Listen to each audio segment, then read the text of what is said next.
जून 2025 रे UGC net परीक्षा देथिबा प्रार्थींको पई एक बड़ खबर। नेशनल टेस्टिंग एजेंसी अर्थात एनटीए द्वारा यूजीसी नेट 2025 परीक्षा फलाफल प्रकाशन तारीख घोषणा करा जायछि। NTA social media platform X रे यार ऑफिशियल हैंडल रु एही सूचना शेयर करिछि। फलाफल प्रकाशित हेबा परे प्रार्थी माने ऑफिशियल वेबसाइट जाई सेमानकर फलाफल जांच करि परिबे।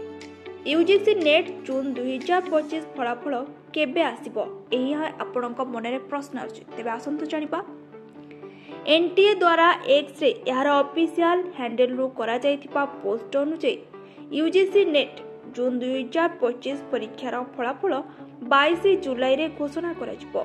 परीक्षार्थी को फलाफल जांच करबा पई सेमानकर प्रमाणपत्र व्यवहार करबाकू पड़िबो।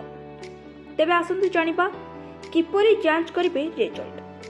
प्रथमे प्रार्थी मानकु ऑफिशियल वेबसाइट परिदर्शन करबाकू पड़िबो। एहा परे प्रार्थी मानकु होम पेज रे यूजीसी नेट जून 2025 रो लिंक उपरे क्लिक करियाकू पड़िबो। एहा परे प्रार्थी मानक सम्मुख रे एक पृथक पोस्ट खोला हेबो जेउठरे सेमानकु आवश्यक विवरणी देबाकू पड़िबो। एहा करिबा परे आपणकर फलाफल आपणक स्क्रीन रे खोलिबो। एबे प्रार्थी माने सेमानकर फलाफल जांच एवं डाउनलोड मध्य करि परिबे।